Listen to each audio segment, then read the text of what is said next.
Earlier I talked about walking away from a contract, and now we get to cover 8B. We're in the section right now, leaving the agreement, and in the last video we talked about how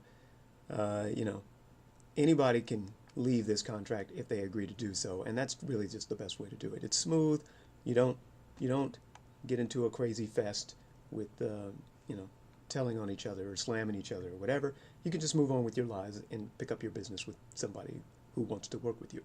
But if you ever get into a situation where one person wants to leave and the other person doesn't want to let them leave, then there are things that the individual can do.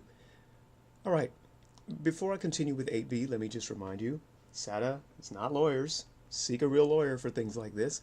But this template is a basic promissory agreement for anybody who's trying to start a business with their friends and actually needs to give some form to what everybody is expected to do. Okay, if one party wishes to leave the agreement to work together, but faces the other party's non-acknowledgement, then the party wishing to leave can say, I'm going to leave anyway. And here's what I propose we do. So Joe wants to leave the agreement. Jane may not want to let Joe out. Joe doesn't know this. All he says is that, Dear Jane, I hate you. I'm done with you. And I'm going to stop doing anything on this contract.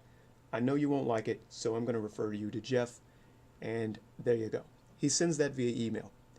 Now let's say you type in 3 here, and you say, Jane has 3 days to answer Joe's request to terminate.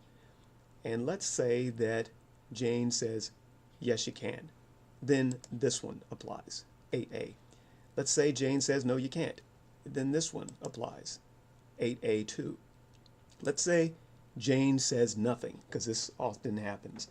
So Joe says, Dear Jane, I'm out, and Jane doesn't say anything. After 3 days, what happens? It says, if such notice should remain unacknowledged after this time, the agreement shall be considered terminated with no further performance required of the leaving party, even if such performance was proposed in terms of termination communicated by the leaving party. In other words, Joe said, Dear Jane, here's Jeff, I'm gone. And Joe doesn't hear anything from Jane. Past 3 days. What is Joe obligated to do? Nothing. Joe can simply leave. Does he need to deliver Jeff? No, he does not. And that's what this said. Why? Well, because apparently it wasn't important enough for Jane to say, yes, give me Jeff because I need this website done. Jane just did nothing.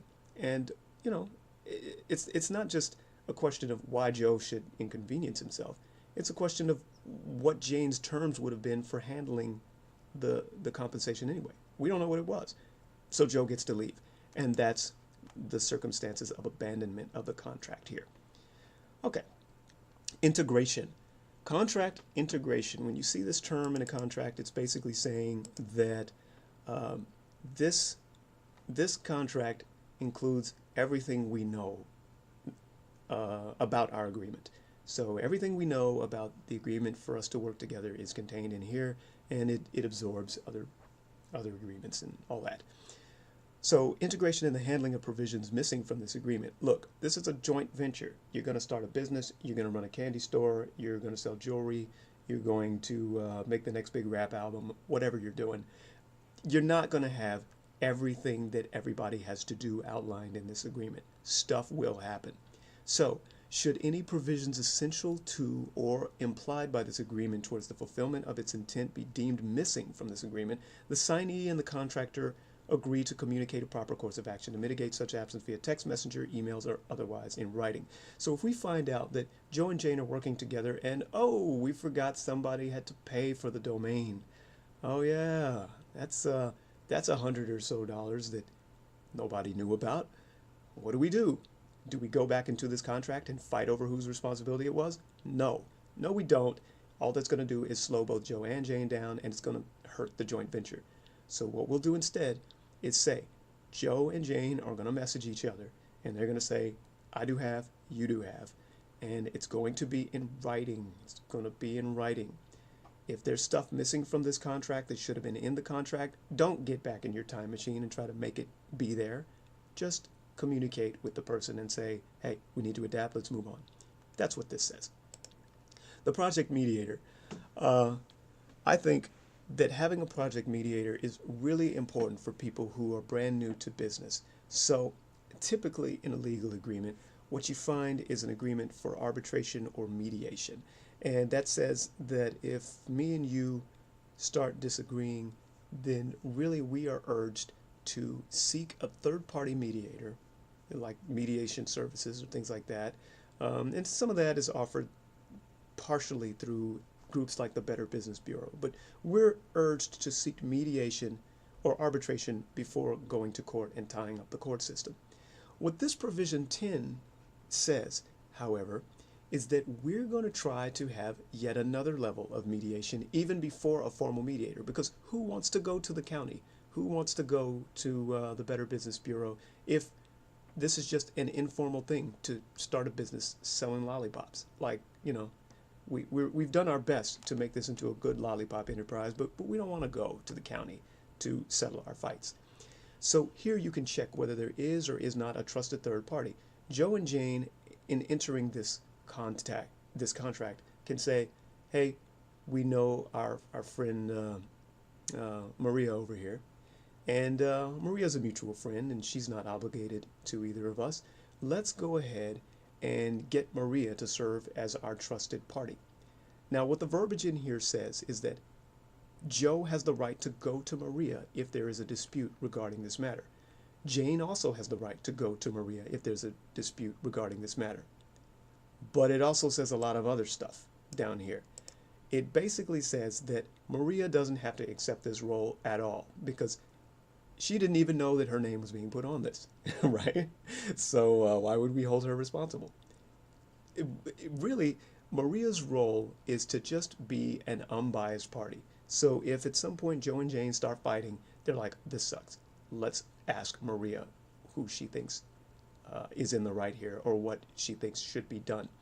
Maria is not obligated to anybody. Maria is not a lawyer. And if Maria says, Joe, you're wrong, then Joe is not going to sue Maria for that. He can't. And we have a little bit of indemnification in here and everything. The purpose of the project mediator is to serve as a very convenient third party when little spats between the signee and the contractor arise, and nobody really wants to get derailed and have the whole thing die just because everybody's digging in their heels. So for standard interactions, being able to go to your friend or your professor or your uncle or whatever, or some other dude or something, may allow you to really just squash that and move on with business. If you can come up with a third party mediator who doesn't mind serving in that capacity, then good for you. Good for you. It will save you a whole lot of time. But just know that you can't sue that mediator. Everybody understands in this contract that that mediator is not a lawyer, and you're encouraged to get a lawyer. And yeah, there you go. Fees and expenses. The signee and the contractor agree that if either party should have to pay additional fees to enforce the other party's adherence to this agreement, then the enforcing party shall notify the party upon which the agreement is enforced of the former's intent to pursue recompense, including, but not limited to, reasonable attorney's fees and other stuff. So Jane says to Joe, dude, you're slacking. You have not given me the password to my own site. I paid you $50. You paid $50. But when are you going to give me access? If I have to sue you for access to my own website and my files or whatever, I'm going to also sue for you to pay me for the cost of the lawsuit in addition to the access. So that's what fees and expenses is. If I have to go after you for stuff, I have the right to notify you that I'm going to go after you for the costs associated with such stuff. Assignability. Typically, I like assignability. It means that if Joe wants to get out, he can give it to Jeff. But what we have put by default in this joint venture agreement is that this contract may not be assigned. Joe actually cannot assign his responsibilities to Jeff if he's tired. Why? Well, because this is a joint venture. And a joint venture has to do with a lot of ambiguity. There's a lot of empty space and a lot of blind corners associated with a risky project. And it may cause more harm than good for one party to simply say, I don't want to do it anymore. I'm going to have some other party take over my responsibilities. Okay, that sounds cool.